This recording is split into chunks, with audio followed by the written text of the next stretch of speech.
সুপ্রিয় শ্রোতা, শুভ সন্ধ্যা। প্রমাণিত অপ্রমাণিত এপিসোডের অল্প স্বল্প গল্পে আপনাদেরকে আমন্ত্রণ জানাচ্ছি। বরাবরের মতো আমাদের সাথে আজকে উপস্থিত আছে অবসরপ্রাপ্ত সিনিয়র জেলা ও দায়রা জজ উম্মে কুলসুম। উম্মে কুলসুম, বলো কেমন আছো? ধন্যবাদ ম্যাডাম, অবশ্যই খুবই ভালো আছি। আমি তো অপেক্ষায় থাকি আপনার সঙ্গে কখন বসবো, আমরা এক একটা সুন্দর বিষয় নিয়ে কথা বলবো। আমরা কিন্তু এক এক করে অনেক দূর এগিয়ে এসেছি, তাই না? জি অবশ্যই। মানে অল্প স্বল্প গল্প করতে করতে বেশ গল্প জমে উঠেছে। কিন্তু আমরা কি শ্রোতাদের কাছে পৌঁছাতে পারছি সেভাবে? আশা করি পৌঁছাতে পারবো। সবকিছুর শুরুটা হয়তো একটু কঠিন হয়, তারপর আস্তে আস্তে নিশ্চয়ই এটা সহজ। তুমি আমাকে এরকম কিছু আশার বাণী শোনাবে। আমি এখন চলে যাই আমাদের আজকের বিষয়বস্তু। বিষয়বস্তুটা একটু একটু আমার কাছে কেন যেন মনে হচ্ছে এটা কি ধরনের বিষয়বস্তু। আজকের বিষয়বস্তু হলো বিচারিক সেবার মান উন্নয়ন। জি, তো আমি একটু প্রশ্ন করতে চাই তোমাকে, তুমি এই বিষয়টা তুমি নির্ধারণ করেছো, তাই জি তো? অবশ্যই অবশ্যই। আচ্ছা, এই বিচারিক সেবার মান উন্নয়ন কেন তুমি নির্ধারণ করলে? কারণ আমি আমি এই বিচার ব্যবস্থার মধ্যে থেকে বেরিয়ে এসেছি। আমি 41 বছর বিচারিক ব্যবস্থার মধ্যে ছিলাম। মান উন্নয়ন করতে হবে কেন? কারণ তার মানে কি আমরা একটি মানসম্মত বিচারিক ব্যবস্থার মধ্যে দিয়ে নিজেদেরকে কাটিয়ে আসতে পারি? অবশ্যই ম্যাডাম, আমরা অবশ্যই পেরেছি, কিন্তু কোনো ভালোরই কিন্তু শেষ নেই। প্রত্যেকটা জিনিসেরই কিন্তু প্রতিনিয়ত চর্চার মাধ্যমে মান উন্নয়ন করা যায়। তাছাড়া যুগের চাহিদার সাথে যদি আমরা মানটাকে উন্নত করতে না পারি, তাহলে সেই সেবা কিন্তু কখনোই, যেটাকে আমরা বলি, টেকসই হয় না বা সাস্টেনেবল হয় না।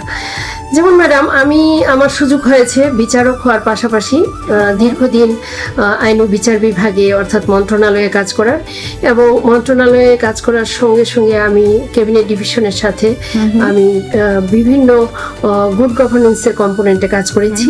তখন আমি দেখেছি যে নাগরিক যে সেবাগুলো, সেগুলোর মান উন্নয়নের জন্য কিন্তু বিভিন্ন ইন্ডিকেটর আছে। মানে আমি কতটা ভালো সেবা দিচ্ছি সেটা বোঝা যাবে সেবা গ্রহীত হিসাবে আমার কাছে ওই সেবাটা কেমন। যেমন আমি একটা ছোট্ট উদাহরণ দেই। আমি একটা রেলওয়ে টিকিট কাটতে যাব, একজন নাগরিক হিসেবে আমি যখন ওই কিউতে দাঁড়াবো, তখন কিন্তু ওই সেবার দুর্বলতাটা আমার চোখে ধরা পড়বে। আমি ভাববো, কেন সিস্টেমটা যদি এমন হতো তাহলে আমি সহজে এটা পেয়ে যেতাম, এটা এমন করে না কেন। কিন্তু আমি যখন টিকিটটা বিক্রয়ের ওই পর্যায়ে, মানে রেলওয়ে কর্মকর্তা হিসেবে থাকবো, তখন কিন্তু আমার কাছে এই দুর্বলতাগুলো ধরা পড়বে না। মানে একটা হলো তোমার চেয়ারে থাকছো, আর একটা হলো চেয়ারের সামনে থাকছো। জি, যার জন্য আমি সেবা দিচ্ছি, সেই সেবা গ্রহীতার কাছে এটা কতটা গ্রহণযোগ্য, সেই অনুযায়ী সেবা গ্রহীতার চাহিদা অনুযায়ী আমি সেবাটা দিতে পারছি কিনা, সেইটা হলো আমার বেসিক একটা নীতিমালা থাকা উচিত। তুমি কি মনে করো এই যে বিচার ব্যবস্থা বা বিচারিক শব্দটি, বিচার, এটি কি একটি সেবা? অবশ্যই সেবা।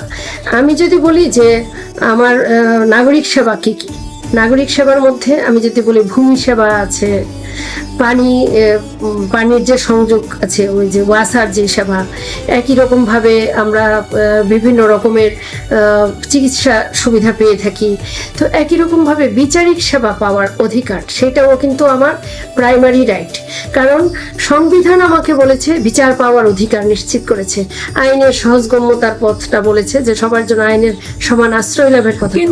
কিন্তু কুলসুম, আমরা সাধারণত যে স্লোগানটি শুনি, অন্ন বস্ত্র বাসস্থানের অধিকার, সেখানে কিন্তু অন্ন বস্ত্র বাসস্থান, চিকিৎসা, বিচারের অধিকার বলি না। জি, তো আমাদের যে বেসিক যেটা, সেখানে কি বিচার বেসিক পাঁচটা জিনিসের মধ্যে নেই, কিন্তু বিচারিক সেবা তো একটা গুরুত্বপূর্ণ আমাদের অধিকার। আমরা হয়তো কেউ এই মুহূর্তে বিচার প্রার্থী হিসেবে আদালতের দোরগোড়ায় যাইনি, আমরা কেবলমাত্র বিচার প্রদানের ক্ষেত্রে বিচারক হিসেবে কাজ করেছি। একটা জিনিস বোধহয় আমরা বলতে পারি, তোমার কথাতে আমি আসি, যে তুমি যে বললে যে আমরা কেউ যাইনি, হ্যাঁ বিচারে, এখানেই বোধহয় প্রশ্নটা পাওয়া যাবে, তাই না?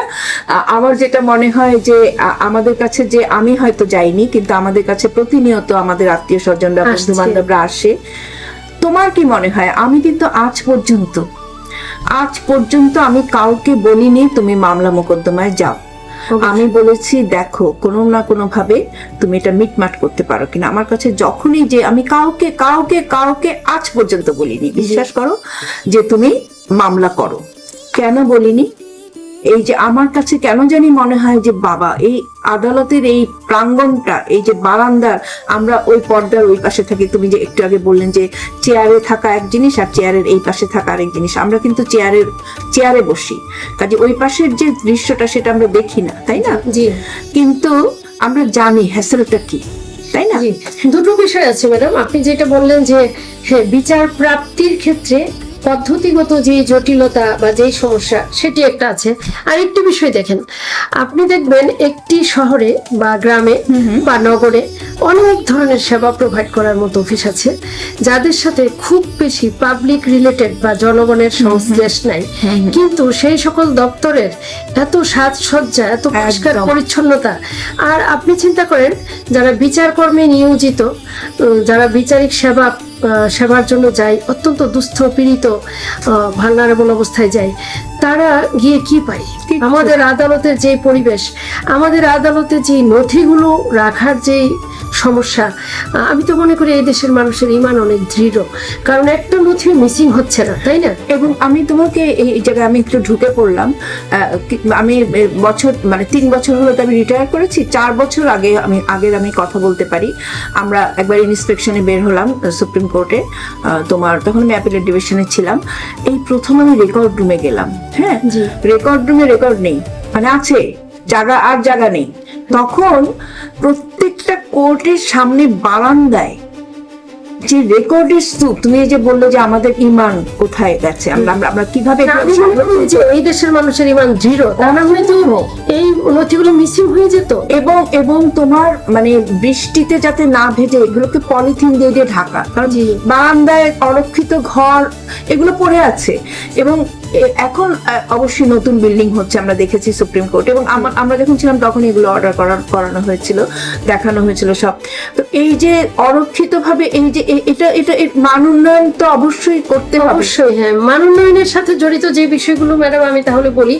প্রথম হচ্ছে যে একজন নাগরিক যখন যাবে বিচার প্রাপ্তির জন্য, তখন তার জানার অধিকার আছে সে আসলে কোন আদালতে যাবে, তার সেই ঠিকানাটা যেন সে সহজে জানে। তারপরে যখন সেই আদালতে যাবে, তখন সেই আদালতে যারা তাকে বিচারিক সুবিধাটা প্রাপ্তিতে সহযোগিতা করবে, তাদের ব্যবহার কেমন হবে, লজিস্টিক সাপোর্ট কেমন হবে, এইটা দেখবে। তারপরে হচ্ছে যে শুধুমাত্র যে সে কেউ মামলা দায়ের করতে বা মামলার বিচার প্রার্থী হিসেবে যায় তাই কিন্তু না, হয়তো বা সে কোনো একটা নকল উত্তোলনের জন্য যাচ্ছে, রায়ের কপি প্রাপ্তির জন্য যাচ্ছে, বা সাক্ষী দিতে যাচ্ছে। এই প্রত্যেকের জন্য কিছু বেসিক জিনিস আছে, সেই সুবিধাগুলা এনশিওর হচ্ছে কিনা, এটা হলো বিচার প্রার্থীর ক্ষেত্রে। তাছাড়া আরেকটা স্টেক হোল্ডার আছে, যারা হলো আসামি, যারা তারাও কিন্তু ভুক্তভোগী। অবশ্যই সবাই তো আর আসামি হলে অপরাধী না, বিচার ব্যবস্থা, এবং যদি অপরাধী হয় তার তো একটা সুস্থ ব্যবস্থা পাওয়া। আপনি দেখেছেন আমাদের কিছু সহকর্মী আছে, আমি অত্যন্ত গর্বের সাথে বলতে চাই যে ওরা কিন্তু নিজ উদ্যোগে তাদের যে হাজতখানা আদালতের সেটা ক্লিন করেছিল, হাজতখানায় তাদের জন্য বই পড়ার ব্যবস্থা করেছিল, শীতকালে যেন ঠান্ডা না লাগে তার জন্য নিজ খরচে ম্যাট তৈরি করে দিয়েছিল, স্থাপন করে দিয়েছিল। এই যে বিষয়গুলো, একটা বিশুদ্ধ পানি খাওয়ার একটা, তারপরে ধরেন তাদের যে পয় নিষ্কাশনের একটা বিষয় থাকতে হবে, তাদের যে টয়লেট ফেসিলিটিস এটা থাকতে হবে, তারপরে এই যে বিষয়গুলো। তোমার কথাতে আমার মনে পড়ে গেল, আসলে এই যে বিচারিক সেবার মান উন্নয়ন শব্দটি আমরা ব্যবহার করছি, এখানে আমাদের বিচারকদেরও ভূমিকা আছে। অবশ্যই এটা বলছিলে, আমি একটু বলি তোমাকে। আমাদের জেলা জজদের কিন্তু জেলা কারাগার গুলো ইন্সপেকশন করতে হয়, এবং আমরা ইন্সপেকশনের জন্য একটা ডেট নির্ধারণ করি। তখন তোমার ডিসি, এসপি, তারপরে তোমার জিপি, পিপি এরা সব থাকে, এবং একটা দল নিয়ে আমরা যাই ইন্সপেকশনে। তো আমি যেটা আমার যেহেতু আমি মফস্বল গুলোতে ডিস্ট্রিক্ট জাজ যখন ছিলাম, তখন তোমার একা থাকতাম, তো আমি মাঝে মধ্যে এমনি চলে যেতাম। দুটোর পার্থক্য কি দেখো, যখন আমি প্রোগ্রাম দিয়ে যাচ্ছি তখন কিন্তু একদম নিট অ্যান্ড ক্লিন, হ্যাঁ, সবকিছু করা, তারপরে ব্লিচিং পাউডার দেওয়া সব সেতে। তারপরে এটার নিয়ম আছে যে বিচার যখন আমরা ইন্সপেকশন যাই তখন সেদিনকার দুপুরে খাবারটা ঢেকে রাখে, ওটা টেস্ট করতে হয় যে কি ধরনের খাবার দিল, সবকিছু একদম পরিপাটি। কিন্তু আমি যখন মানে খবর না দিয়ে যখন যাচ্ছি, হঠাৎ করে যাচ্ছি, তখন কিন্তু আসল চিত্রটা ধরা পড়ে। তো এটা আমার কথা না, এটা হলো যে আমরা বিচারকরা যদি একটু নিজেদের মানে মানসিকতাটা একটু অন্যভাবে করি, তাহলে কিন্তু অনেক কিছু আমাদের চোখের সামনে আসে। তার ফলে হয় কি, এই মান উন্নয়ন কিন্তু শুধু তোমাকে সরকারই দিবে বা তোমারও কিন্তু একটা ক্যাপাসিটি আছে। যে আমি এখন ইদানিং আমি এই কথাটা বেশ বলা শুরু করেছি, যে আমরা এতদিন জানতাম যে চেয়ার মেক্স দ্য ম্যান। কাউকে একটা ডিস্ট্রিক্ট জাজে বদলি করলাম, আরে ডিস্ট্রিক্টের চেয়ারে বসলেই তুমি বুঝতে পারবা চেয়ার মেক্স দ্য ম্যান, জানো তো। কিন্তু আমি বলবো যে ম্যান মেক্স দ্য চেয়ার। কেন? একটা একটা একটা আমি আমি আমাদের একজন জাস্টিস ছিলেন, উনি আমাদেরকে শিখিয়েছিলেন একটা ট্রেনিং ক্লাসে, আমার মনে আছে, বলেছিলেন যে ম্যানেজারিয়াল ক্যাপাসিটি কার কত বেশি। কারণ একজন ডিস্ট্রিক্ট জাজ সে তো একটা ম্যানেজার, তাই না? ওই অবশ্যই। এবং এই ম্যানেজারিয়াল ক্যাপাসিটি যখন তোমার মানে ভালো হবে, তখন কিন্তু সেই এই যে মানে সরকারি সাহায্য, সরকারি যে সহযোগিতা, সেটার উপরেও ইউটিলাইজ করা একটা মানসিকতা, বা ওইটার থেকেই তোমার কিছুটা উন্নতি করা, এই যে এটার সাথে কিন্তু মান উন্নয়নটা জড়িত, তাই না? তো এই এখানে তোমার এই বিষয়টা ম্যাডাম আপনি রাইটলি পয়েন্ট আউট করেছেন। তাছাড়া ম্যাডাম আমরা বলি যে নাগরিক সেবার কথা আমাদের হয়েছে, যে আমরা যদি প্রত্যেকে একটা সিটিজেন চার্টার করি, যে প্রত্যেকটা আদালত থেকে কি কি সেবা দেওয়া হয়, সেই সেবাগুলার সেবা মূল্য কত, কখন পাওয়া যায়, কোথায় পাওয়া যায়, যদি প্রপারলি এটা কেউ না দেয় তার বিরুদ্ধে কোথায় অভিযোগ দায়ের করা যায়, অভিযোগের প্রতিকার কি, কতদিনের মধ্যে প্রতিকার পাবে, এগুলো কিন্তু আমাদের যে রাইটস এন্ড লায়াবিলিটিস, আমাদের যে জবাবদিহিতা, এটাকে এনশিওর করে। তো আমি যদি বিচার প্রার্থী হিসেবে আমি কোর্টে গিয়ে যখন ভোগান্তির শিকার হব, তখন আমি কিন্তু রিয়েলাইজ করব যে এই ব্যবস্থাগুলো কেন ডেভেলপ করা হচ্ছে। আমার কথা হচ্ছে এটাই, যে একজন সাধারণ মানুষের দৃষ্টিতে বিচার কার্যের কোথায় কোথায় উন্নয়ন করতে হবে, তাদের মতামত নিয়ে যদি আমরা বিচার ব্যবস্থাটাকে আরো উন্নত করি, সেটাই তাহলেই কিন্তু আমরা বিচারিক সেবার মান উন্নয়নের যে কথাটা, সেটা যেমন তুমি যেটা বলছিলে যে একজন লিটিগেন্ট বা একজন সাধারণ মানুষ গ্রাম থেকে আসলো বা শহর থেকে আসলো ঢাকা শহরে বা কিছু, এসে যখন আদালতে সে মনে করো একটা দ্বিতীয় সাবজেক্ট আদালতে যাবে, দ্বিতীয় কি বলে এখন যুগ্ম জেলা জজের আদালতে যাবে, আমি তো পারবো না বুঝতে, তাই না? তো এই সাধারণ মানুষটি মানে এই এত বড় বড় গেট, এত বড় বড় বিল্ডিং কোথায় যাবে, তাই না? তো এই সেখানে যদি একটা তোমার একটা ম্যাপ থাকে বড় করে সহজ ভাবে, এটাতে আমার নাম্বার দেওয়া থাকে, মনে পড়ে গেল তোমার, আমি ঢাকায় ডিস্ট্রিক্ট জাজ থাকার আমার সুযোগ হয়েছিল, তো সেখানে কিন্তু আমরা একটা ম্যাপ করেছিলাম, একদম ঢুকতেই তিন পাশে তিনটা গেটে আমরা বড় বড় ম্যাপ রেখেছিলাম, যে একজন এসে কোন আদালতে কিভাবে যাবে এটা ম্যাপ দিয়ে বলে দিয়েছিলাম, এবং অ্যারো চিহ্ন দিয়ে আমরা সাজিয়ে রেখেছিলাম। তো এগুলোও কিন্তু তোমার মান উন্নয়নের সাথে না। তাছাড়া আমরা যদি প্রত্যেকটা কোর্টেরই প্রবেশ পথে একটা হেল্প ডেস্ক করতে পারি, তাহলে কিন্তু তাকে সহজেই যে কোনো মানে সে একজন, আমরা যেটা বলি অনেক সময় টাউটের পাল্লায় পড়ে যায়, তাই না? ওইটা না পড়ে সে প্রপার প্লেসে যে যাওয়া, প্রপার একটা পরামর্শ নেওয়া বা সুবিধা নেওয়া, সেটাও পারে। এবং আমি যখন ম্যাডাম জিআইজেড এর প্রজেক্ট ডিরেক্টর ছিলাম, আমরা 26টা জেলায় প্রজেক্ট থেকে এই হেল্প ডেস্কটা স্থাপন করেছিলাম, এবং সেই হেল্প ডেস্কের মাধ্যমে আমরা আবার একটা আমাদের ডিজিটাল ডিসপ্লে বোর্ড ছিল, যে এই আদালত থেকে ওরা কি কি সেবা পায়, কোথায় গেলে। তুমি বারবার বলছো যে তুমি যখন ছিল তখন এটা করেছিলে, তুমি কি জানো যে সেগুলো চলছে কিনা? হ্যাঁ, এখন এইটা আমার জানার সুযোগ নেই। আমরা হয়তো এখন প্রজেক্টকে আবার বলতে পারি বা মিনিস্ট্রিকে আমরা বলতে পারি যে ওরা এটা ফলো আপ নেয়ার জন্য, যে আসলে এখনো চলছে কিনা। কারণ কোনো প্রজেক্ট তো স্থায়ী পরিবর্তন করবে না, স্থায়ী পরিবর্তনটা তো অবশ্যই আমাদের নিজেদের থেকেই আসতে হবে। মানে একটা প্রজেক্টে আমাদের পথ দেখাবে যে এমন করে করা যায়, জজ সাহেবরা এটাতে মোটিভেটেড হবে এবং সেটাকে চালিয়ে নিয়ে যাবে, তাই না? আমাদেরকে পথ প্রদর্শক হিসেবে প্রজেক্ট গুলো কাজ করে, তাই না? জি, অবশ্যই। তার তো সারা জীবনের জন্য প্রজেক্ট থাকবে না। তো এবং তার কাছ থেকে, সেই প্রজেক্ট গুলোর কাছ থেকে আমরা শিখবো যে এইভাবে পথ চলা যায়। তো কাজেই এটার জন্য কিন্তু এই যে বিচারিক সেবার মান উন্নয়ন, এটা যেমন সরকারের তরফ থেকে আসবে এবং আমাদেরও সেটার সাথে একাত্ম হয়ে সেখান থেকে শিক্ষা নিয়ে চলতে হবে, অবশ্যই, তাই না? অবশ্যই। আমি ঠিক জানি না আজকে আসলে এই বিচারিক সেবার মান উন্নয়ন নিয়ে আমরা, আমাদের অনুষ্ঠানটা তো মূলত মতো সাধারণ দর্শকদের জন্য? আমি ঠিক বলতে পারবো না।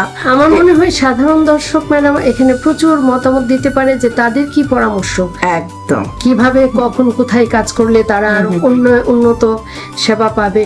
তো তারা যদি এই ধরনের মতামত দেয় আমরা হয়তো বা সেগুলো মন্ত্রণালয়ে পাঠিয়ে এবং এই মতামতগুলো নিয়ে আমরা আরেকটি অনুষ্ঠান করব। অবশ্যই। তো সুপ্রিয় শ্রোতা, আমরা আপনাদের মতামত চাইছি। আপনারা যখন কোর্ট কাচারিতে যাচ্ছেন তখন আপনারা কি কি থাকলে সুবিধা হতো সেগুলো অতি অবশ্যই জানিয়ে দিন। আপনারা কমেন্ট সেকশনে চলে যান, সেখান থেকে কমেন্ট করুন যে আজকের এই বিচারিক সেবার মান উন্নয়নের ক্ষেত্রে আমরা এই অবদান রাখতে পারি, এবং আপনাদের নাম উল্লেখ করে আমরা আরেকটি অনুষ্ঠান করতে চাই। সেটা আপনাদের মতামতগুলো চলে আসলে আমরা করবো, এবং আমরা কিন্তু এই মতামতগুলো আমরা ফাইল আবদ্ধ করে আমরা কর্তৃপক্ষের কাছে পৌঁছে দিতেই পারি, তাই না? অবশ্যই। অনেক ধন্যবাদ কুলসুম, তোমাকে ধন্যবাদ জানাই। আর তার সাথে অবশ্যই আমরা আজকের দর্শক শ্রোতাদেরকে ধন্যবাদ জানাই। আগামী বৃহস্পতিবার রাত 9টায় প্রমাণিত অপ্রমাণিত আগামী পর্বে দেখা হবে। এই পর্যন্ত ধন্যবাদ। শুভরাত্রি। শুভরাত্রি।